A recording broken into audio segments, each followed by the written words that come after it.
Hello everyone, thanks for tuning in. I'm here today with Captain Dwayne Canady. He and I go back a ways, about 20-something years, don't we? Yeah, a little longer. We want to talk to you about some prison mess hall stories. You know, stories like inmates trying to smuggle out watermelons, an inmate losing his eyeball in the mess hall, and some more we have for you. So if you want to hear some mess hall stories that we have, please stay tuned. I'm going to introduce Captain Dwayne Canady now. Dwayne, would you tell the folks how long was your career and what were some of the areas you worked at in the prison and the rank you retired at? Okay. My name's Dwayne Canady. I worked for Polk Correctional for a little over 23 years. I worked just about every aspect of the institution. I worked public works, DOT, confinement units, housing units, grounds units. When I was got sergeant, I was over the confinement unit for a while, and then I got promoted lieutenant. I was an admin lieutenant, work squad lieutenant over all the work squads. I was on SWAT team, the confrontation team. At the end, I was the commander on the special weapons team, and I retired at the rank of captain from Polk Correctional. Well, I think a lot of the people that follow me know that Captain Canady and I are close friends. We fish together and do a lot of things together now. We're just old convict guards, not worried about what our title is. You know, we worked in the prison. Call us what you want to call us, but we're proud of what we did. Oh, yeah. And proud of our careers. But we thought we'd tell some of our mess hall stories today. I'm going to start out with one. Now, I left the state prison after about 16.75 years and finished my career with the Polk County Sheriff's Office in detention. So I've got one story, this first one, that actually happened in a pod when we were feeding. There was me and two inmate orderlies. Well, I say orderlies, that's from the state. In the jail, they were trustees. One was pulling the warm trays out and handing it to the other orderly, and I was supervising the feeding in the pod. You know, short-staffed. We don't have the luxury of two officers in a pod. A fight broke out. The next thing I see is an eyeball rolling across the floor.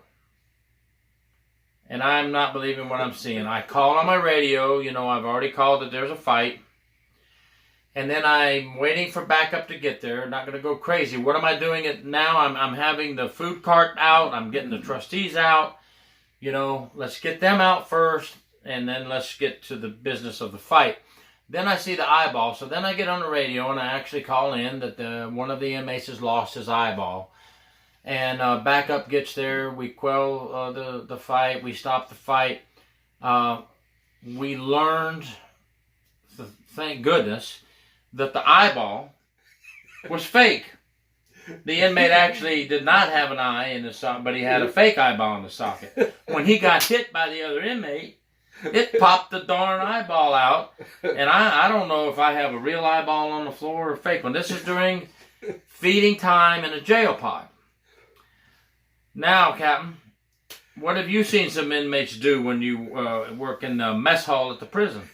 Well, this was kind of funny. I was actually out on perimeter, and back in the early 80s, they actually brought the trucks in on the compound, and they would deliver their food and whatever, and they had a load of watermelons that they were unloading. Well, a bunch of inmates were gathering around, and a couple of them would get the officer's attention, and I'm watching, and I see an inmate, he's stuffing a watermelon under his shirt and walking down, looks like he's 9 months pregnant, walking down the back road with a watermelon under his shirt. And next thing you know, there's about 8 of them doing the same thing. I radio in, I said, security needs to be down South End, you got 8 of them that look like they're 9 months pregnant. They got watermelons under their shirts. And you know, that's crazy. A male prison, that doesn't work so good looking pregnant, you know, with a watermelon. Now, in a female prison, they might have got away with it. Who knows? Yeah. That is crazy. We also know, this was back to the prison side now when I was at the prison. We had, unfortunately, this happened more than once, female food service civilian employees working in the mess hall, preparing food with inmates in the prison, and having sex with the inmates back in the cold storage room. You know, think about your mess hall and what is in this area, and where's a good place to go hide. Open up that cold storage and go in there and get after it. And more than once, civilian staff have been caught in the mess hall Many times. having sex with the inmates on the darn boxes of food, you know, in the cold storage. That's another thing that happens in there. Captain Canady, what's your buck story? Your homemade, for those of you who are not familiar with buck, your homemade wine, whiskey, not whiskey, your homemade wine, homemade brew. Yeah. When I was sergeant, we took in on the 4 to 12 shift. I got some of my officers and I told them we need to do a shakedown. That I had got word that they're selling wine at the chow hall during chow. And so we got up in the ceiling and there was like 8 gallons of wine. They had the hoses running from one jug to the next, cooking. And what they were doing, they were taking cups and filling it full of wine. And the inmates were paying the guys that worked in the chow hall for a glass of wine to go with their evening meal. Yep, and that's a big place to make buck because you got all the things you need right there. Yep. All the yeast and bread and fruits, everything there. Now this story, neither the captain or I were present for, but this happened at Columbia Correctional Institution a while back. An inmate had killed another inmate and rolled him up in a blanket or something. But here's what he did at the mess hall. He cut the inmate's ear off and he put it on a chain and he put the chain on. He walked into the prison mess hall with another inmate's bloody ear around his neck. Wow. Now, that's crazy, yes. Some mental issues, I'm sure. Sadistic, yes, but you know what that is as well. Look at me, you know, where do you have all the inmates gathered? Look at me, how powerful I am. I'm thinking, you know, I'm not a psychologist, but I'm thinking this guy's trying to send a power message. Yeah. Like I'm some kind of sadistic god. Look at this. I've got another inmate's ear on my chain. You know, it reminds me of Vietnam stories that we've heard, you know. So, anyway, though, you never know what's going to come in to the prison mess hall. And in this case, at Columbia CI, we have an inmate proudly walking around with an inmate's ear, another inmate's ear on a chain. Captain, why is the mess hall such a dangerous place for hidden weapons? There's so many places to hide weapons, for one thing. Plus, the chow hall is nothing but weapons. They have knives and everything else inside of the chow hall. They have them on chains, but it's nothing for them to get them off of a chain. And the staff in most of the chow halls, they don't watch the inmates. You have one officer keeping up with the chow hall, and they can't watch everything. And they could get a weapon or whatever and hide it and use it on the officer or other inmates. And we also have had them when they come in, like we had a load of carrots come in one day and they were all in bags. And when they were checking the bags, they found like several knives that were actually hidden in the carrots for the inmates to get a hold of. And inmates will sell weapons. Just like they do the wine, they'll sell weapons, do anything to make money. I'm glad you brought that up too, because the mess hall, you have to think outside the box, like you just gave that description. The deliveries coming into the mess hall. Yeah. There's a lot of deliveries with people on the outside connected to inmates working in that mess hall. Absolutely. And they're setting up to get that contraband put in those shipments of bread. They know which loaf of bread to look for. Right. They know which box of carrots to look for. They know how it's marked through messages from the outside to the inside. Oh, yeah. And it's a dangerous place, the mess hall. Very dangerous.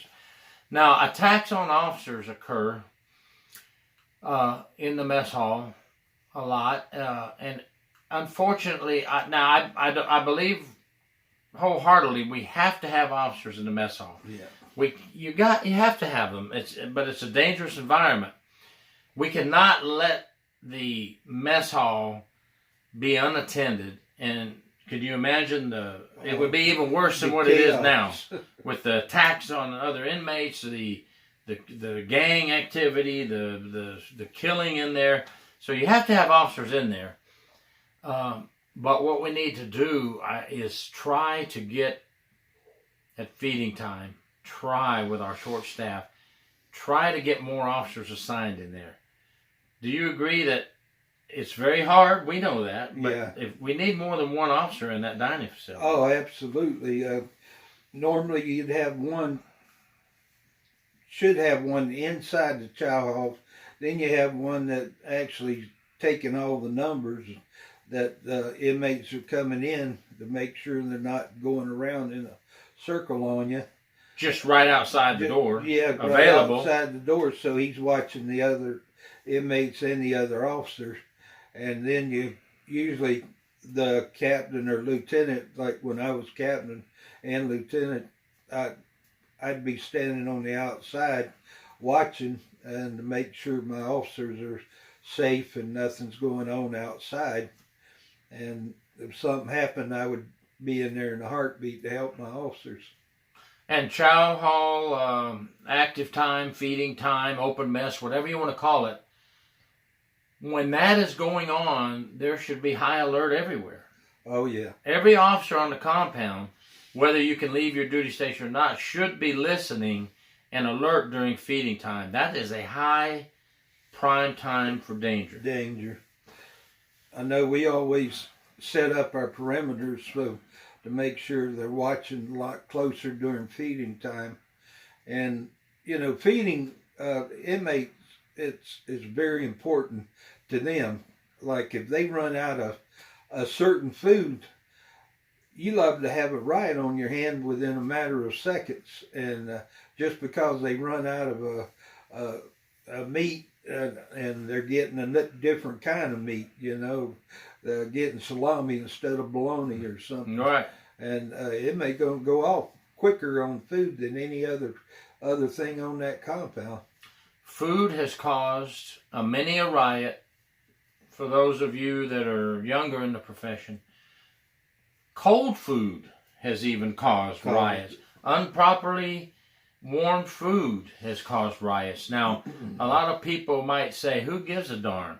Well, you better give a darn, because you want that food served warm and you want to try to get what's on the menu out there. Yep. Because I'm telling you what, I'd rather make sure the food is served properly than have a riot on my hand and have people injured. Yep, an officer going to the hospital because chow hall didn't do the food service properly. So those of you who say, I don't give a damn what they eat, you better start giving a damn. I'm not getting a little bit on the serious side. Yeah. Your fellow officers are going to get hurt over that food. It's very serious in the chow hall.